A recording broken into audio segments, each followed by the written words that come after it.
Dans les vidéos que j'enregistre sur le thème de l'astrophilosophie, j'aborde les différents champs de possibles. Ce qui veut dire que je soulève des hypothèses que je considère comme pouvant être envisagées, et en refusant la barrière du possible ou de l'impossible.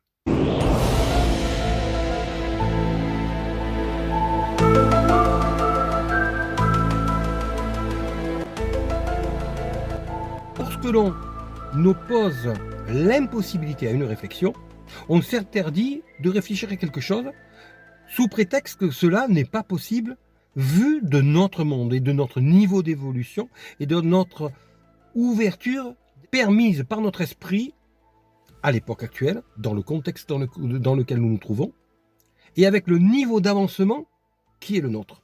Je m'extrais donc de notre contexte, aussi bien spatial que temporel, pour envisager le champ de tous les possibles. Et je pars d'un principe simple. Je considère que l'univers étant infini, cet infini que nous ne pouvons pas envisager et pourtant que nous devons admettre, eh bien je considère que cet univers infini nous fournit toutes les possibilités. Que toutes les possibilités sont donc envisageables et que même si elles ne le sont pas du stade d'évolution auquel nous nous trouvons, elles le sont dans l'absolu. Je fais référence ici donc à la différence entre la relativité générale et la relativité restreinte.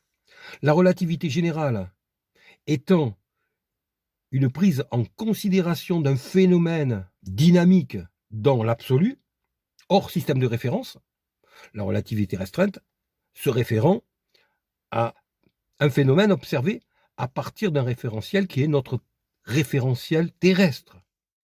J'envisage donc dans ces vidéos-là le champ des possibles de manière générale et non pas restreinte à notre monde.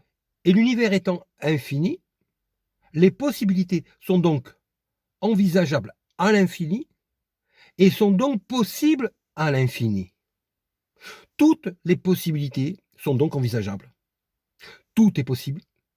Il suffit simplement de réussir à s'extraire de notre système de pensée pour les envisager et donc les expliquer. Combien de découvertes ont été faites à partir de choses qui n'existaient pas et donc qui forcément étaient impossibles puisqu'elles n'existaient pas jusqu'à ce qu'elles aient été découvertes. Il faut envisager ce qui n'est pas possible parce que cela n'existe pas encore pour l'envisager, le comprendre, l'expliquer et le rendre possible puisque envisagé et expliqué.